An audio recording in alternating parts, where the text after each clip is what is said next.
Avoir un site internet aujourd'hui, c'est vraiment quelque chose qui peut être intéressant du point de vue perso et encore plus professionnel. Ils ont terminé le module avec moi et ils ont tous rendu un site internet pro n'ayant aucune compétence en informatique au début. Enfin, fais en tout cas quelque chose où tu sens que tu as du potentiel.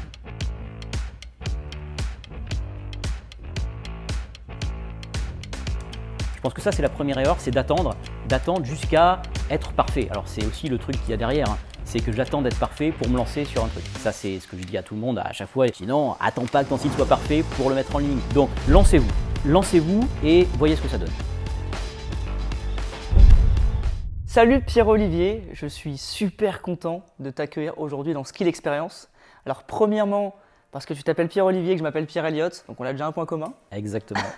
Et deuxièmement, parce que tu viens de réaliser ta masterclass pour Skill, dont on parlera à la fin, évidemment, on évoquera un peu le sujet. Déjà, comment est-ce que tu vas ? Eh ben, super bien, ça s'est très bien passé. Voilà, j'espère avoir délivré le plus de valeur possible pour l'audience. Et puis voilà, moi j'ai bien kiffé en tout cas, ouais. Super, bah, nous aussi on a grave kiffé. On en parlera un petit peu plus à la fin. Là, l'idée dans un premier temps, c'est qu'on parle un petit peu de toi, de ton portrait. Est-ce que tu peux me donner ton nom, ton âge, nom, prénom et puis ce que tu fais aussi comme activité ? Donc je m'appelle Pierre-Olivier Lair, j'ai 49 ans. Mon activité principale aujourd'hui, c'est d'enseigner WordPress à des étudiants, à des débutants pour la plupart. Et également, j'ai une grosse activité donc, avec la formation de coaching d'entrepreneurs et plus spécifiquement les professionnels du bien-être, puisque je m'adresse essentiellement à une audience de thérapeutes et de coachs dans le bien-être pour les aider à monter des stratégies digitales pour générer des revenus qui leur permettent de vivre sereinement de leur activité, parce que le problème aujourd'hui c'est ça. Et tout ça bien sûr en appliquant tout ce que j'enseigne à mes étudiants au niveau de WordPress, donc qui puissent avoir c'est ça, un revenu en tout cas qui correspond aux compétences qu'ils vont fournir à leurs propres patients ou clients. Parce que c'est souvent ça le problème, c'est des gens, parfois je vois des gens qui se réorientent et puis qui mettent 2-3 ans avant d'arriver vraiment à vivre leur activité, et alors qu'ils ont plein de compétences. Et je trouve ça dommage, donc je suis un peu l'accélérateur en fait dans leur activité, et donc voilà, j'aime faire ça, quoi. Tu as prononcé le mot étudiant, est-ce que Oui. tu peux nous dire pourquoi ? Alors, étudiant parce que j'enseigne donc à 2 endroits, donc à l'Université Paris-Sorbonne et à la Digital School of Paris. Donc ce sont deux, il y en a une c'est une université et l'autre c'est une école d'ingénieurs, enfin en tout cas école métier du web. Et ce sont des gens qui, alors les premiers sont des gens vraiment qui ne connaissent absolument rien au web design, et à WordPress plus précisément. Les deuxièmes, c'est des gens qui sont déjà un petit peu dans le web, mais qui ne connaissent pas WordPress. Donc dans les deux cas, ce sont des gens qui débutent avec cet outil et à qui je vais donner les clés, les bonnes pratiques pour qu'ils soient autonomes à terme pour développer un site internet professionnel. D'accord, et pourquoi tu as décidé justement d'enseigner à des étudiants ? Parce que voilà, il y a plein de gens qui ne le font pas, qui n'aiment peut-être pas transmettre. Qu'est-ce qui a été pour toi un élément déclencheur là-dedans ? Alors moi je pense que depuis toujours j'ai aimé transmettre le savoir. Peut-être de par mes études, j'ai fait des études assez longues avec un doctorat en informatique donc qui était orienté enseignement et recherche. Donc, j'ai fait un petit peu de recherche, un petit peu d'enseignement à ce moment-là pendant mes études, et j'ai vraiment vu que l'enseignement me passionnait. Donc transmettre des compétences, faire monter des gens en compétences, c'était ça vraiment que j'aimais faire. Et puis la vie, l'orientation a changé un peu le cours des choses parce que je n'ai pas enseigné tout de suite. Je suis parti d'abord travailler dans une SS2I, donc une société de développement informatique, où j'ai fait mes premières armes justement en développement logiciel. Et puis je pense que bien vite, j'ai eu ce besoin de revenir à mes premières amours, à me dire en fait il manque un truc. Et ce truc-là, c'était vraiment transmettre ce que j'apprenais. Donc juste être opérationnel, ça ne me convenait pas. Par contre, transmettre ce que je savais, ça c'était vraiment ce qui embellit mes journées encore aujourd'hui. Et d'ailleurs, c'est pour ça que l'entreprise, c'est 80-90% de formation et de coaching. Et le reste, c'est de la réalisation, où je peux réaliser des sites pour les gens, mais ça devient maintenant une toute petite part de mon activité.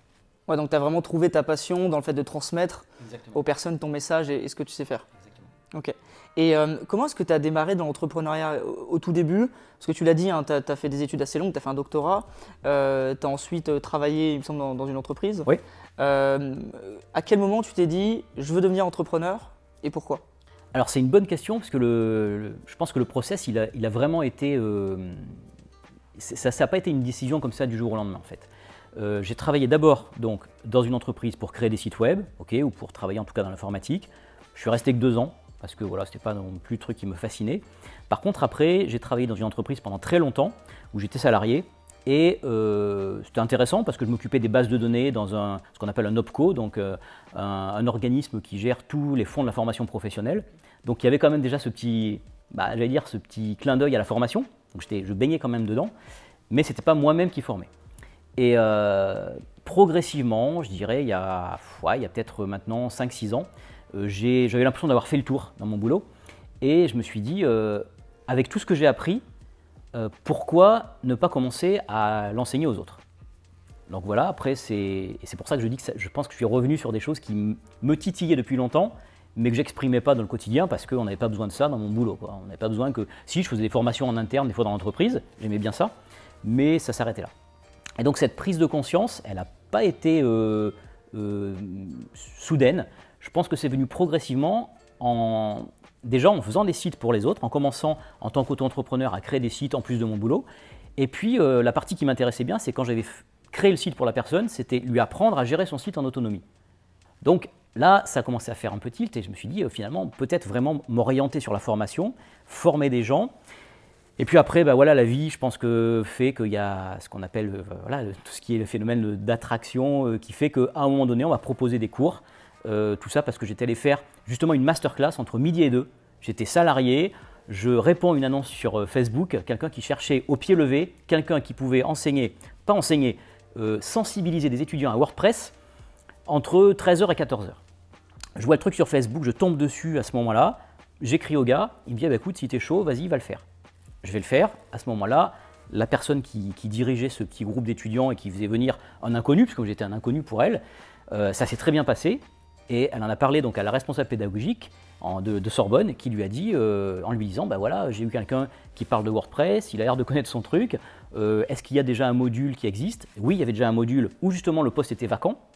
Elle dit vas-y, fais un essai quoi. Et donc maintenant ça fait 4 ans déjà que j'enseigne là-bas.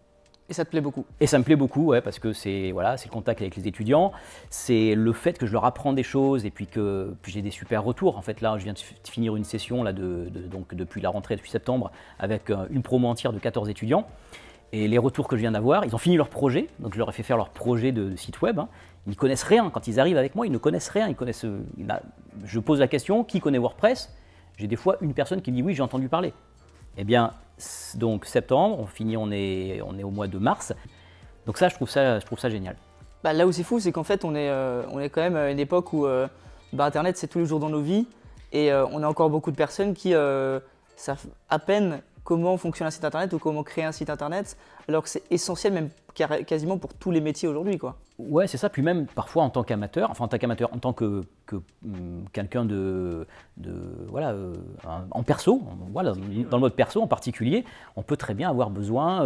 Moi, je sais que mon père, par exemple, il est photographe, il fait de la photo. Il dit tiens, comment je peux faire pour mettre mes photos en ligne? Un petit blog photo. On a besoin d'un petit blog photo. Je lui dis tu peux faire WordPress, tu peux faire ça, Donc même dans la vie perso, effectivement, c'est pas forcément pour avoir une visibilité de ouf sur les réseaux, mais c'est pour se faire plaisir et montrer ce qu'on fait en fait. Donc oui, tu as raison, je pense que avoir un site internet aujourd'hui, c'est vraiment quelque chose qui peut être intéressant du point de vue perso et encore plus professionnel. Alors on va passer à la partie 2, si tu le veux bien. On va parler plus de ton parcours et des leçons que tu as pu en tirer. Déjà, j'ai une première question moi, qui me vient à l'esprit, et même quand on avait déjà échangé auparavant, je me suis posé la question, pourquoi est-ce que tu as décidé dans ton parcours de faire un doctorat, qui sont des études assez longues? Qu'est-ce qu'il y avait derrière ça? Il y avait forcément, j'imagine au départ, quelque chose… Alors, au risque d'être pas très… je sais pas, non, je vais peut-être décevoir, mais en fait, c'était pas du tout un parcours choisi. Okay. Pourquoi? Parce que moi, à 18 ans, je savais pas quoi faire. À 20 ans, je savais pas quoi faire. Donc j'ai poussé les études comme ça au fur et à mesure, en faisant d'abord un bac+2. Après le bac+2, qu'est-ce que je vais faire dans ma vie? Je sais pas. Bon, je vais faire un bac+4, licence, maîtrise à l'époque. Et puis après la maîtrise, là c'était un peu plus clair. Oui, les études scientifiques, ça me plaisait bien. Mais en même temps, j'aimais beaucoup, le côté littéraire aussi m'intéressait. Donc quand on a une attirance autant pour les sciences que pour les livres, comment on fait? Quel métier on choisit? bah, en fait, c'est compliqué. Et choisir un métier, pour moi, c'était, je devais m'imposer quelque chose, quoi. Et à ce moment-là, moi, je vois beaucoup maintenant de jeunes, de très jeunes, qui disent « Ok, ça y est, je veux être entrepreneur, je veux monter ma boîte, parce que ça y est, j'ai un truc, j'ai une passion et je veux travailler dans cette passion-là. » Moi, j'avais des passions plus ou moins. J'aimais bien l'architecture, par exemple. Je n'ai pas été architecte. J'aimais bien le design, j'aimais bien tout ce qui est beau, j'aimais bien créer des choses. Mais à aucun moment, je me suis dit, tiens, je vais monter ma boîte pour faire des sites, par exemple. C'est venu beaucoup plus tard. Donc la direction de poursuivre vers des études longues, finalement, ça m'a été un peu imposé à moi-même. J'ai continué, ça fonctionnait. Bon, à l'époque, il y avait l'armée aussi, hein, donc on repoussait aussi pour l'armée. Voilà, donc à un moment donné, on te rappelle quand même, on dit, voilà, maintenant, monsieur, il va falloir y aller. Et au sortir de l'armée, bah, ok, j'avais un doctorat en poche, mais en même temps, ouais, j'étais dans la recherche, je pouvais enseigner à des gens qui étaient au niveau bac plus 4, plus 5, donc c'est super intéressant. Mais c'est pas pour ça que j'avais déjà une idée précise de ce qui allait être ma vie dans les 20, 30 années qui suivaient. Donc c'est venu au fur et à mesure. Donc c'est venu totalement au fur et à mesure, et c'est pour ça que c'est, y a des gens qui vont avoir une maturité plutôt lente. Bah, je pense que je faisais partie de ces gens-là qui n'avaient pas une passion dès le début en se disant bah, ça y est, c'est ce métier que je veux faire, je veux être cosmonaute, je veux être journaliste, je veux être pompier. Non, je ne savais pas quoi faire de ma vie. J'ai poursuivi les études, c'est elles qui m'ont poursuivi, peut-être à un moment donné d'ailleurs. Et arrivé à un moment, bah ouais, j'ai choisi de rentrer dans l'informatique de plus en plus et de me spécialiser aussi. Parce que c'est vrai que le fait maintenant d'être compétent dans WordPress, c'est pareil, c'est pas venu au tout début de mes études. Parce que WordPress, c'est récent. 2003, c'est quand même très récent. Donc voilà, il n'y a pas eu vraiment de process ou de déclic. Et c'est une maturité sur du long terme, je pense. Ok, non, c'est hyper intéressant. Et comme tu as beaucoup d'expérience aujourd'hui, voilà, tu as fait de longues études, tu as eu un job, donc tu as vu ce que c'était d'être salarié, etc. Tu es aussi donc, intervenant dans plusieurs écoles, tu es entrepreneur, tu as pas mal d'expérience. J'imagine qu'il y a eu des erreurs, des échecs potentiellement petits ou gros, qui ont eu des conséquences ou non. Est-ce que tu peux nous donner un gros échec que tu as eu, enfin en tout cas qui pour toi est un échec, et quelles leçons tu en as tirées derrière? Je pense que je peux en donner deux même. Ah bah c'est parti. Je vais en donner deux. Le premier, à mon sens, quand je regarde un petit peu rétrospectivement là où j'en suis aujourd'hui, donc avec être entrepreneur à plein temps, et ne serait-ce que 10 ans en arrière, je pense qu'avec plus de confiance en soi, je me serais lancé plus tôt. Okay. Parce que je pense qu'il y a 10 ans, j'avais déjà des compétences acquises que j'aurais pu mettre au service des gens que j'ai aujourd'hui comme clients, mais je pense que je n'avais pas suffisamment cette confiance pour me dire « Allez, lâche ton job de salarié et fais ce qui te plaît. Attends pas d'être parfaitement, d'avoir une autorité dans ton activité de thérapeute pour dire ça y est, je crée mon entreprise. » Et ça, je le dis parce que je sens bien que moi, ça a été un frein au développement et je pense que j'aurais pu être entrepreneur déjà depuis 10 ans. Ouais. Je pense. Donc ça, c'est pour moi la première erreur, en tout cas, qu'on apprend avec finalement l'expérience. Et la deuxième chose, je pense, c'est lié probablement. Alors là, c'est marrant, c'est un peu l'inverse en fait. C'est l'impression que je savais déjà suffisamment de choses pour ne pas avoir besoin des autres. Ok. Il y avait un peu d'ego? Alors, je ne sais pas si c'est de l'ego. En tout cas, je me disais, j'ai pas besoin. En fait, je connais tellement de choses que je vais monter ma boîte, je vais faire ce que j'aime, je vais coacher des gens, je vais pourquoi pas réaliser des choses aussi pour les autres. Mais j'ai pas besoin d'autre chose en fait. Je me suffis à moi-même. Okay. Alors ça, je pense ça vient aussi d'un besoin de contrôle. J'ai du mal à déléguer et donc j'ai besoin de contrôler ce que je fais. J'ai l'impression que ce que je fais, ça va être mieux fait que quelqu'un d'autre. Donc ça, c'est aussi un problème. Et ça, je pense que ça a été un frein, encore une fois, à mon développement plus rapide parce que j'ai gardé des tâches qui n'étaient pas des tâches prioritaires ou en tout cas des choses qui ont freiné mon développement. Et si j'étais allé tout de suite sur mon cœur de métier, en tout cas sur des compétences fortes que j'avais, en me disant ok, je fais ça très bien, je le fais, mais le reste qui m'intéresse moins, je peux peut-être le déléguer. Ça, je pense que ça a été aussi une erreur, alors que j'ai rattrapé quand même assez vite parce qu'après je me suis dit bon allez, arrête d'être con et prends quelqu'un, prends un coach. Donc je me suis fait coacher et là ça m'a ouvert les yeux sur plein de choses. Là je me suis dit en fait ouais, tu as quand même appris plein de choses d'un gars qui a 20 ans de moins que toi. Et en fait, il t'a appris plein de choses nouvelles que tu ne savais pas. Ouais. Et ce n'était pas forcément des compétences techniques, parce que là, j'avais l'impression de les avoir. C'était des compétences de savoir-être et pas de savoir-faire. Et ça, effectivement, ça ne s'apprend pas et ça vient avec, encore une fois, la maturité. C'est hyper intéressant. Et du coup, alors, on voit que tu en as tiré des leçons, hein, tu en as parlé. Et si tu devais donner un conseil, un seul, à un entrepreneur qui démarre, qui débute, là, qui a lancé son activité, peu importe son activité, ce serait quel conseil que tu donnerais? Alors, à quelqu'un qui démarre dans une activité quelconque, qui veut monter son entreprise, Qui lance son projet, qui est en train de le lancer, Ouais. qu'est-ce que tu lui dirais comme message? Alors, je lui dirais, je pense, plusieurs choses. Premièrement, de se faire confiance. De se faire confiance parce que ce syndrome de l'imposteur que la majorité des gens ont quand ils se lancent, disent ah oui, mais est-ce que je suis vraiment crédible? Est-ce que j'ai suffisamment d'autorité, de légitimité pour lancer ça? Bah non, au début on l'a peut-être pas, mais est-ce que ça empêche les gens de commencer, de débuter? Bah non, il faut bien débuter à un moment donné. Deuxième chose, je pense que, j'en ai un peu parlé, c'est tout de suite voir ses limites et se faire accompagner sur ce qui nous manque comme compétences. Donc voilà, se dire ok, ça je le fais très bien, mais peut-être qu'il y a la partie, j'en sais rien moi, la partie comptable, la partie vidéo, tiens par exemple, voilà, moi j'ai fait très longtemps mes vidéos moi-même. Bah ok, bah maintenant je me dis, il va peut-être falloir à un moment donné où tu vas peut-être déléguer la partie vidéo. C'est bien beau de se faire une vidéo avec un smartphone, mais à un moment donné, bah, il y a des gens qui sont compétents et qui ont la possibilité de faire quelque chose avec un meilleur rendu, beaucoup mieux, et tu n'auras pas de contrôle dessus, certes, tu contrôleras peut-être moins de choses, mais c'est plus toi qui fais.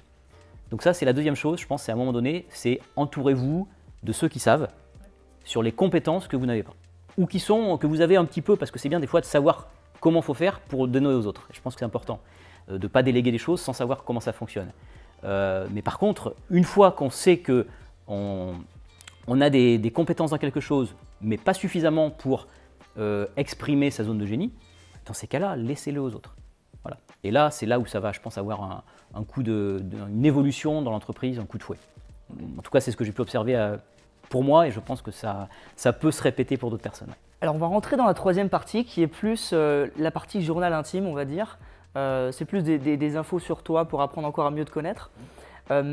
Déjà, quel type d'entrepreneur est-ce que tu penses être? Est-ce que tu es plutôt, je ne sais pas, Elon Musk? Est-ce que tu es plutôt Jeff Bezos? Est-ce que tu es quelqu'un qui travaille beaucoup, qui est plutôt créatif? Comment est-ce que tu te visualises? Alors, je me visualise comme quelqu'un entrepreneur perfectionniste et extrêmement travailleur. Trop, diront certains, ma famille, mes proches. Tu travailles trop et trop perfectionniste. Alors là, je travaille beaucoup dessus. J'essaie de lâcher des choses justement pour mettre en place avant que la perfection n'existe pas. Donc, on essaie d'avancer là-dessus. Mais ouais, je suis plutôt le genre de personne qui est vraiment tout le temps au taquet. Il y a des trucs à faire. Oui, créatif, je pense aussi, parce que j'ai besoin de renouveler aussi ce que je fais, d'apprendre des choses nouvelles tout le temps. Je suis tout le temps en train de me former, par exemple. Donc, Skill est un parfait exemple de plateforme sur lesquelles je pourrais me nourrir de nouvelles choses. Et d'ailleurs, j'ai déjà appris plein de choses avec les masterclass précédentes.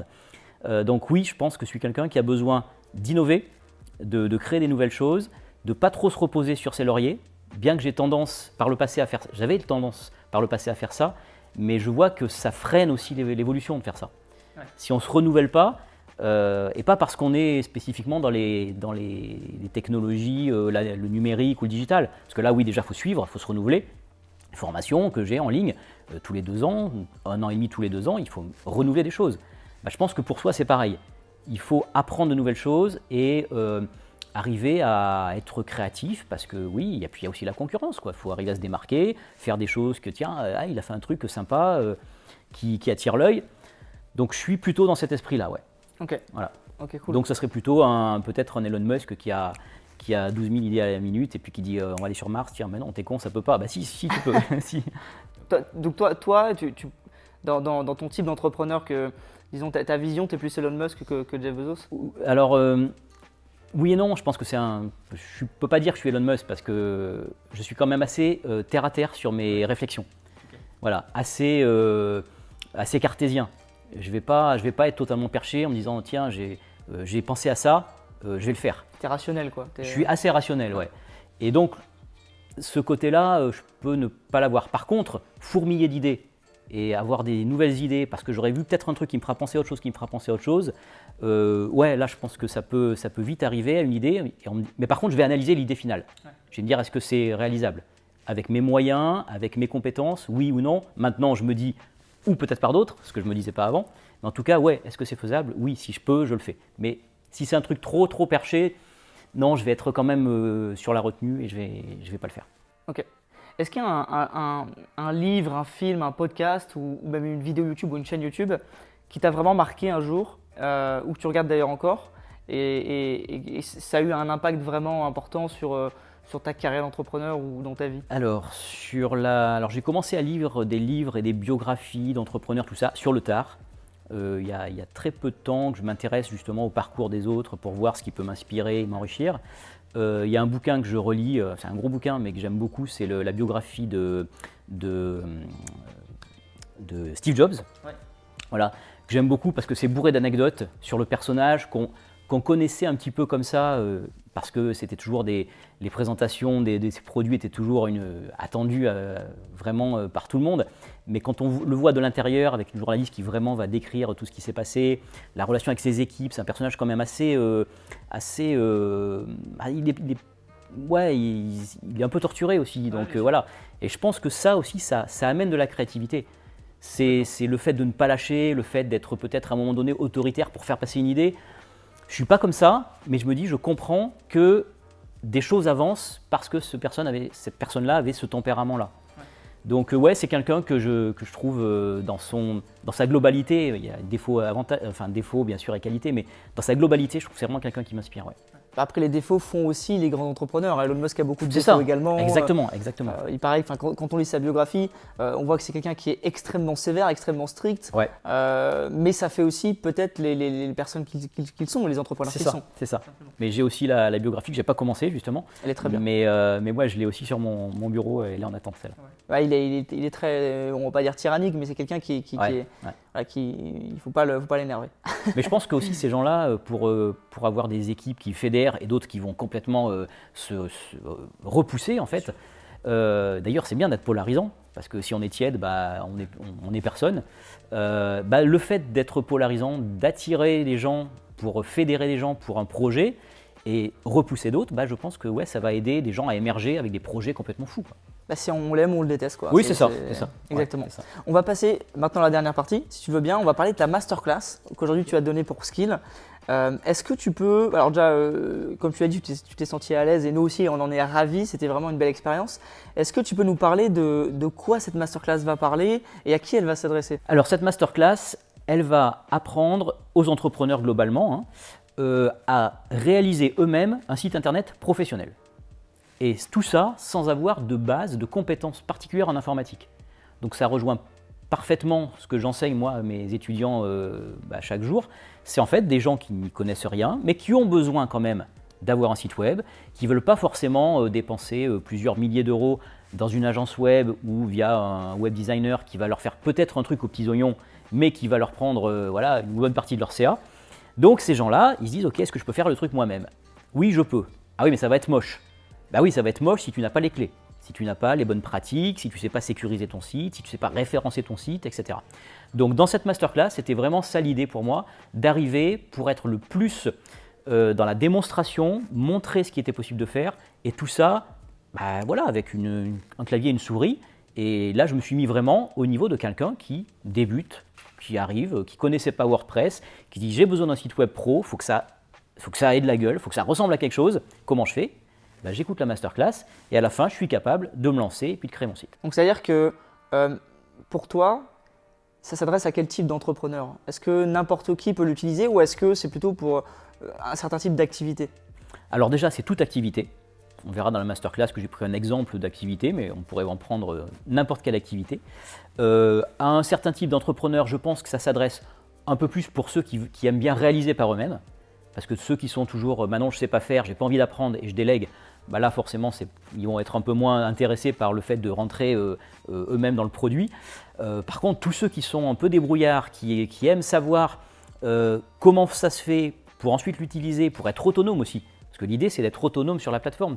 C'est pas au bout de 6 mois dire tiens j'ai besoin de quelqu'un pour gérer mon site, pour mettre du contenu, tout ça. Enfin oui, on peut déléguer.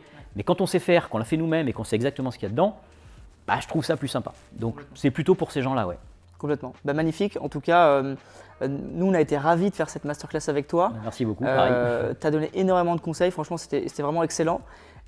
Peut-être un dernier mot, l'équipe de tournage, comment ça s'est déroulé? Tu as bien aimé? Équipe de tournage au top, franchement au top. Je me demande même si je vais pas, parce que j'ai besoin, hein, comme j'ai dit tout à l'heure, j'ai besoin de gens pour mes futures vidéos. J'ai aussi dans ma clientèle de professionnels du bien-être des gens qui veulent des vidéos un peu plus institutionnelles, plutôt que de simples témoignages un petit peu faits à la va-vite via Zoom. Donc oui, justement, j'ai besoin d'avoir les contacts de toute ton équipe de tournage. Eh ben, Pierre Elliott. ils seront ravis d'échanger avec toi. Eh ben, Et super. moi, en tout cas, j'ai été ravi de faire donc, cette masterclass et ce podcast avec toi. On a fait un super échange, j'ai trouvé. Et puis, alors, si vous voulez voir la masterclass, évidemment, allez sur Skill.